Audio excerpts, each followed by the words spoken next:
When phone maker Oppo says that the Oppo Find X is almost all screen, it really means it.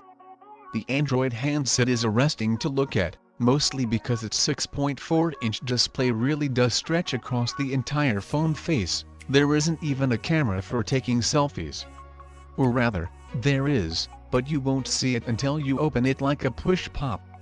The Oppo Find X, announced Tuesday at an event in Paris, has a screen that stretches from the very top of the phone, wraps around the sides and goes almost to the very bottom. The phone has a thin bottom bezel, aka a chin. The screen-to-body ratio is 93.8%, so when you're looking at the front of the phone, you're almost always looking at the display. Opening up the camera app will cause the phone's stealth 3D camera tray to slide up, exposing a 25-megapixel front-facing camera and a dual 16-megapixel and 20-megapixel rear camera. The pop-up camera tray is similar to the pop-up selfie camera on the Vivo Nex, which, along with Oppo and OnePlus, operates under the umbrella of BKK Electronics.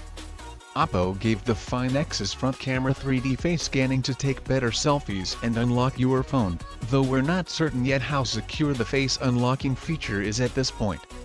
It did work well on the company's previous flagship, the Oppo R15 Pro, though. The Find X will sell globally in August, unlike past Oppo devices, which have been limited to Asia.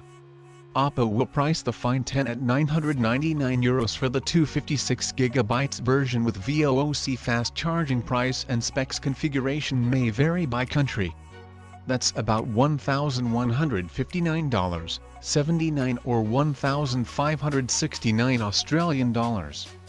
There's also a Lamborghini edition of the phone, which will retail for €1,599, roughly $1,929, $499 or $2,669 Australian dollars. For the jarring price, you'll get 512GB of storage, a carbon fiber textured back. It parallels Huawei, Oppo's Chinese rival, which has a similar partnership with Porsche.